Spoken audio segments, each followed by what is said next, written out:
In recent days, the case of the fake psychiatrist who deceived everyone in Puebla, Mexico, has alerted social media users. How real is what the screens show us? What happens when we contact a supposed professional and on the other side we find a scammer who puts our life at risk? How do we avoid these scams in an era where lying and creating a fake profile seems so easy? Marilyn Cote prescribed medications to people who didn't need them, manipulated patients, and unscrupulously took money from desperate beings. She also invented relationships with other colleagues and even made terrible photo montages to claim that renowned artists like Anthony Hopkins or Laura Pausini recommended her work. But not only that. Cote also played with the hopes of those who invested their savings to try to obtain an almost miraculous cure for sadness and anxiety attacks that would not leave them in peace. The danger of encountering this kind of people is imminent in the modern world. That's why we've compiled this list of scammers with fake profiles. The idea of this video is to show that no one is exempt from something like this happening to them, and that's why it's also good to prevent these actions.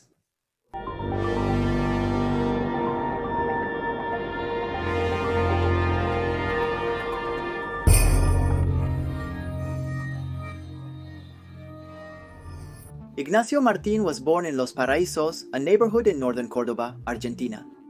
He grew up there and was 19 years old when the coronavirus pandemic broke out in 2020. By that time, Ignacio Nacho to his friends was very loved among his own. In school, he got very good grades, had friends with whom he used to get together to share some good times, and the neighbors in the area saw him as a calm young man focused on making his way in adult life. He was basically a person very far from problems, so it surprised everyone that he was accused of homicide. Apart from always being respectful and responsible, Nacho had another peculiarity. He spoke with confidence and had great powers of persuasion. This was crucial for him not to falter when he lied about his age and his training when applying for the position of head of the Special Operations Center of Rio Cuarto. The pandemic was at its peak and the organization in charge, among other things, of logistics, aid, health in all that sector of the map had fallen into the hands of a young man who claimed to be 22 years old and was studying medicine.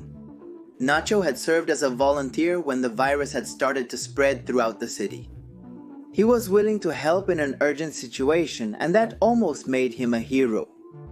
The young man walked through emergency rooms, attended guards, prescribed medications, signed certificates, all with a seal that accredited him and a registration number that no one ever knew, at least for a while. Nacho also appeared on television channels, and thanks to his new position, he met a girl with whom he started a romance. The days he said he was attending university, he would send her photos wearing his white lab coat. He boastfully told her he was the boss of all the interns. It's not hard to imagine that with this resume, everyone predicted a future full of honors for him. But the illusion came crashing down when in 2021, a serious complaint reached the municipal delegations. In those lines, it was accused that Nacho was not only not in the 5th year of medical school, but he had never been trained in it at all.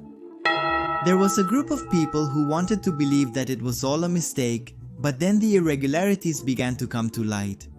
There were many, and they had become fatal, as those who set out to investigate the case were able to corroborate. A family accused Nacho of murder. These people claimed that Nicolas Bertol, a 29-year-old man, had died due to the negligence of the fake doctor. The sequence was as follows. Nicolas had collapsed from respiratory failures, and Nacho had arrived at the scene just as he was having a heart attack. At that moment, everyone had asked him to please do something. Nacho, to everyone's disbelief, was left unable to do anything. The reason, he basically didn't know what to do under those circumstances.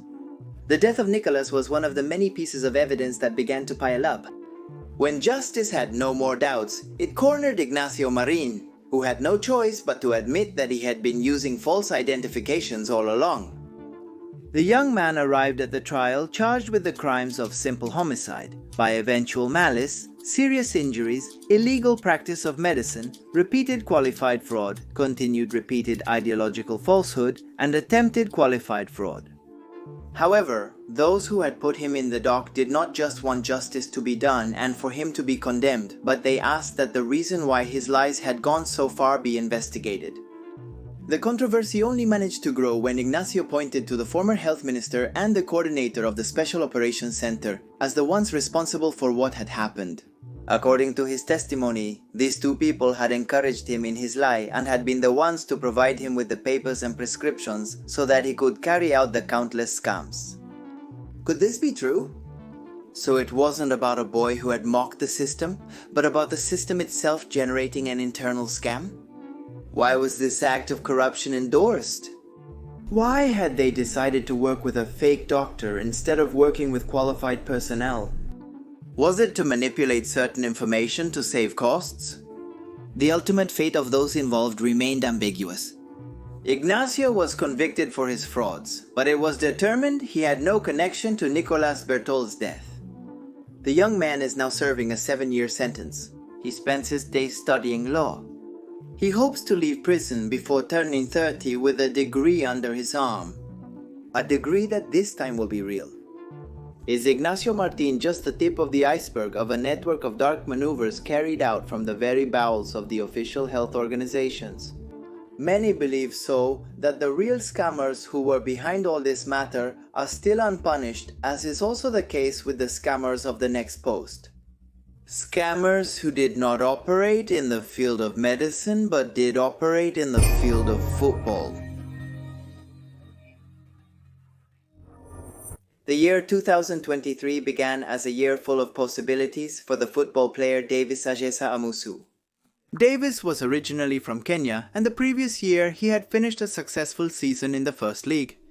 Although he was not attracting the attention of other club owners as much as he wanted, the truth is that he was satisfied with his performance and knew he was above average. However, he also knew that time is a vital factor in the world of sports. Davis was afraid of never getting out of the label of young promise. His nightmare was to one day wake up and discover that he was neither young nor a promise.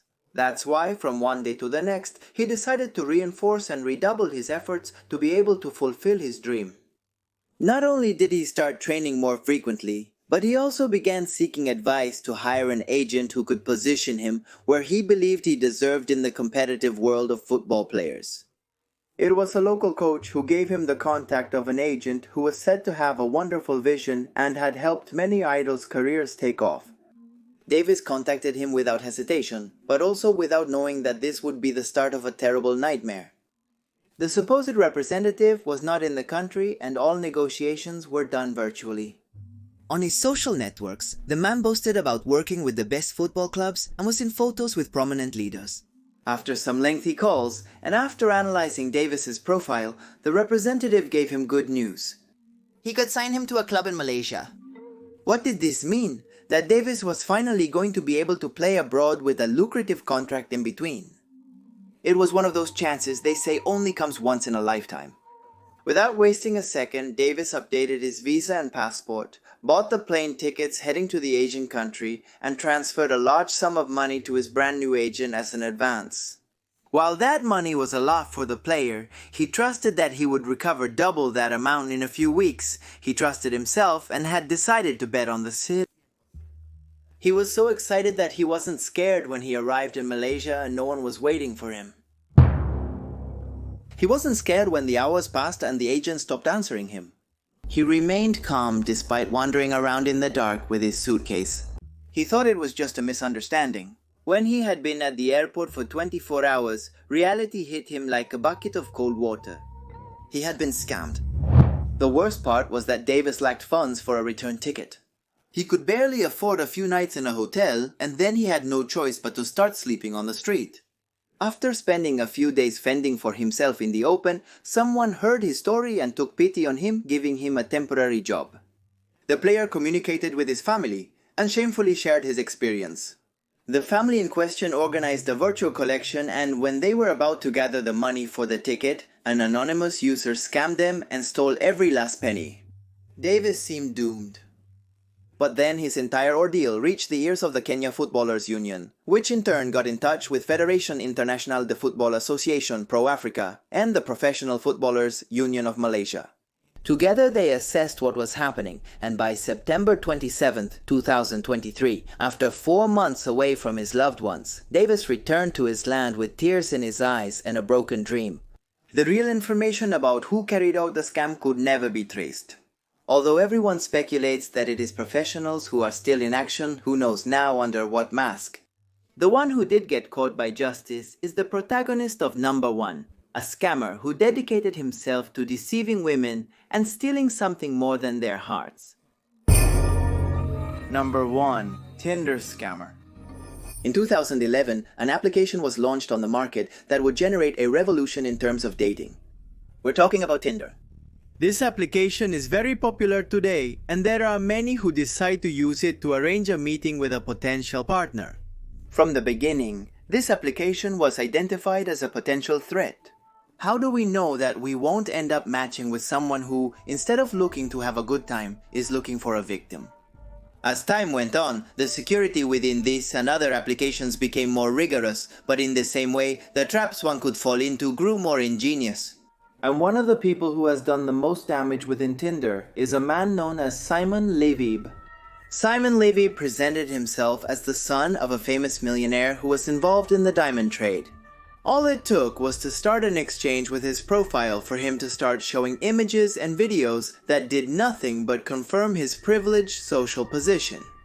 Simon was seen in luxurious hotels, private planes, and always accompanied by bodyguards. He was friendly, but slightly aloof in conversation.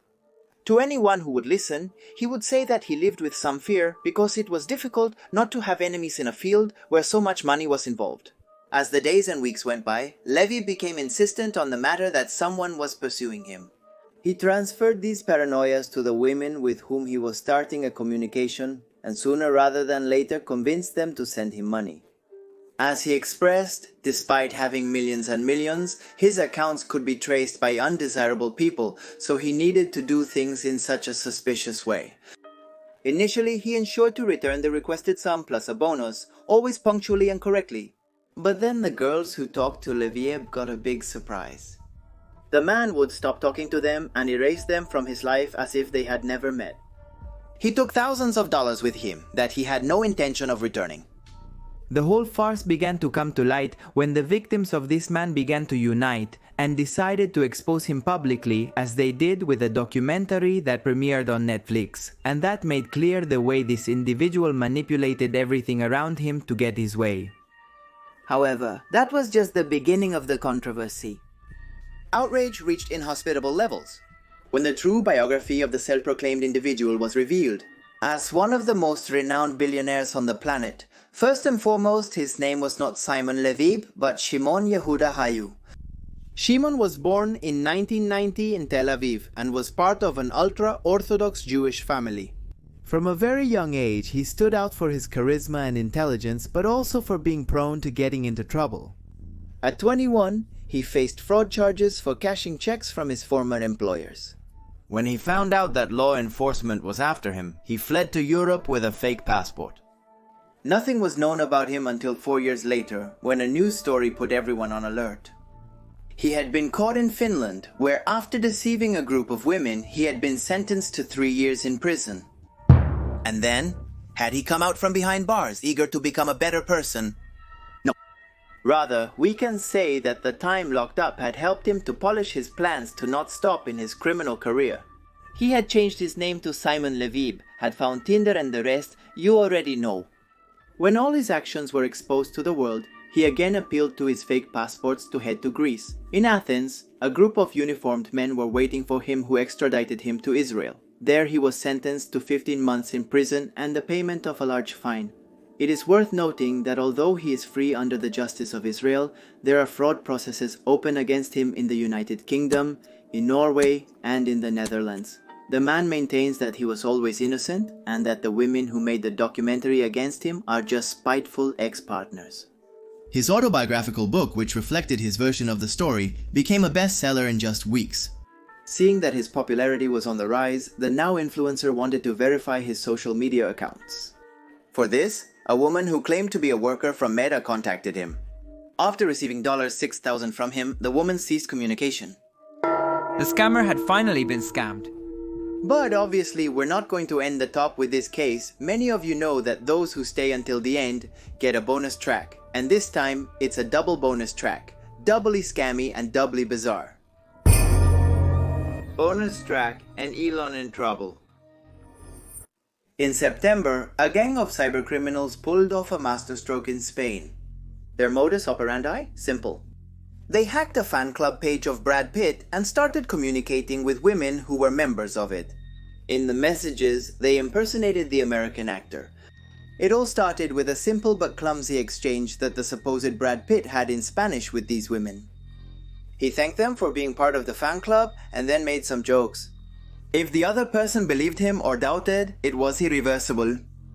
Hard as it may be to believe, many women fell for the scam. The authorities announced that the criminal network operated in a very organized and systematic way, choosing female victims who shared the same psychological and age profile. They were all older women with self-esteem issues. Although the case first aroused some ridicule, the media soon called for empathy towards the victims. In parallel, campaigns were carried out to try to alert the most vulnerable and give them tools so that they would not fall for scams of this magnitude. The Civil Guard of Spain did not stop emphasizing the loneliness of the people who had lost their money. Many people who are isolated from their environment cannot avoid falling into a deception when they suddenly receive a demonstration of virtual affection. A display of affection that reality has deprived them of for years. Without a doubt, those who sought to cause harm had managed to see these flaws and had taken advantage of the situation, building perhaps a ludicrous fantasy, but one with which they amassed a fortune. Some subsequent analyses showed that indeed, some of the women did not believe it was really Brad Pitt who was talking to them, and more had doubted when the other had asked them for money, but thus everyone had been seduced by the tricks of the wrongdoers. Why? Simple. They knew they were losing money, but they were excited to know that on the other side there was a person who at least for a few seconds was paying attention to them. These criminals had created a network of bank accounts opened with fake documentation of people of African nationalities and even employed intermediaries to make it impossible to trace their real accounts. While several home searches were made, the truth is that the organization is far from being dismantled. Jeffrey Moynihan, a 56-year-old American man, did not have the same luck. The subject was arrested after impersonating Elon Musk and scamming a 74-year-old woman on Facebook. For several months in 2023, Moynihan exchanged messages with the victim, cultivating a relationship of trust and credibility. They discussed their family's projects, the country's future, and finances. The fake Elon Musk told the woman that he liked her so much that he was going to give her a unique opportunity. He directly invited her to invest in his companies. That's how he persuaded her to make significant money investments, promising millionaire returns. This case is another example of how this type of crime is part of a much larger problem disproportionately affecting older adults around the world.